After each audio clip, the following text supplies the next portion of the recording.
10 chuyên gia sinh tồn hoang dã đến từ khắp nơi trên thế giới, chỉ mang theo những vật tư cơ bản nhất để thực hiện. Họ phải ở Curitiba, Canada, tha hồ triển khai cuộc đối đầu sinh tồn, kiên trì đến cùng. Bạn có thể nhận được phần thưởng tiền mặt 500.000 đô la với chiếc du thuyền hạt nhân nhỏ của đội chương trình. Chậm rãi tiến đến, 10 người lần lượt được thả vào điểm xuất phát của riêng mình. Người chơi đầu tiên ra mắt tên là Tim. Nhìn nền văn minh nhân loại rời xa, đây là lần đầu tiên anh tham gia chương trình. Hiện giờ rất hoang sơ, từng gục ngã dưới chân anh. Tim đã phát hiện ra dấu chân gấu xám trên đất, nghĩ đến cơ bắp cuồn cuộn trên người đối phương. Tim lập tức cảm thấy lo lắng.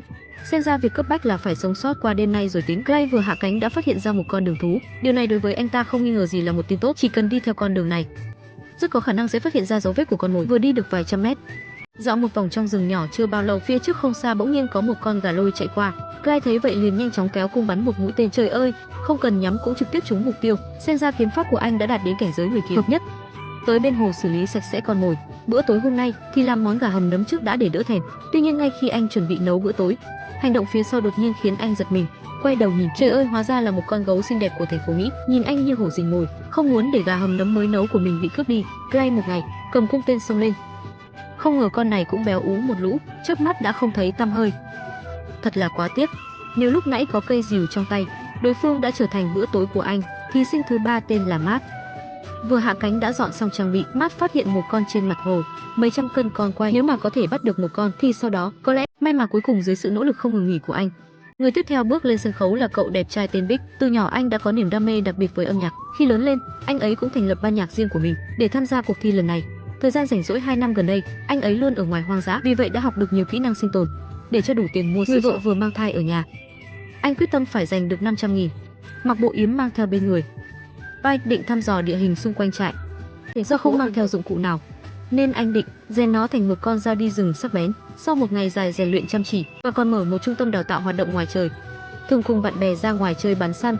Có thể nói là một nữ trung hào kiệt xứng đáng. Vì vừa mới hạ cánh chưa quen thuộc với môi trường xung quanh, tối qua anh ta đã ngủ trong chiếc lều đơn giản này.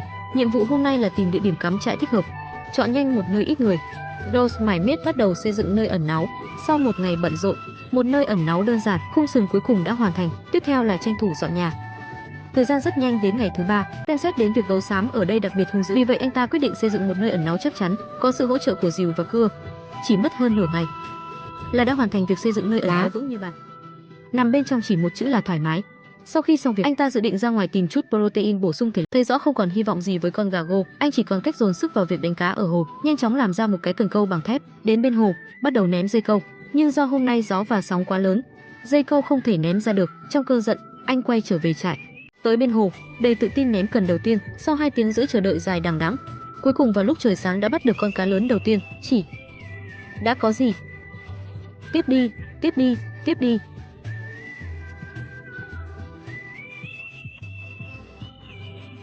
Ồ vâng. Ôi chúa ơi. Ôi chúa ơi, tôi không thể tin được điều đó. Xem mồi câu lấp lánh này đi. Và con cá chuối 2,5 kg béo ngậy này. Nếu không có gì bất ngờ, sau này anh ấy hoàn toàn có thể sống bằng nghề câu cá. Cảnh chuyển sang phía Rose. Buổi sáng anh ăn quả mọng đơn giản làm bữa sáng. Anh ấy lại tiếp tục chuyển chỗ cắm trại không ngừng nghỉ, dọc theo bờ hồ, đi bộ hàng trăm mét. Sau khi đến nơi, trải tấm vải chống thấm lên khung đã dựng sẵn. Một nơi trú ngụ thông thoáng và ấm áp. Hoàn thành, sau đó chỉ cần không ngừng hoàn thiện nữa. Không ngờ đợi đến nửa đêm, Vít đột nhiên cảm thấy chóng mặt kèm buồn nôn. Không lâu sau đã xuất hiện triệu chứng nôn mửa. Nếu không có gì bất ngờ, chắc chắn là do quả mọng ăn sáng không tươi gây ra. Tình trạng này kéo dài đến sáng hôm sau, vẫn không thấy tiến triển. Cũng không biết anh ta có thể tiếp tục chịu đựng được hay không. Đồng thời, tình trạng của Tim bên này cũng không tốt hơn bao nhiêu. Liên tục 6 ngày không có đồ ăn bổ sung, bị đau nặng ở phần dưới ngực. Khi du thuyền của tổ sản xuất nhanh chóng đến, nhân viên y tế ngay lập tức kiểm tra cơ thể của anh ta. Đã tiến hành kiểm tra. Tiếp theo là các thí sinh chưa lên sân khấu. Thực lực của họ như thế nào? Hãy chờ xem.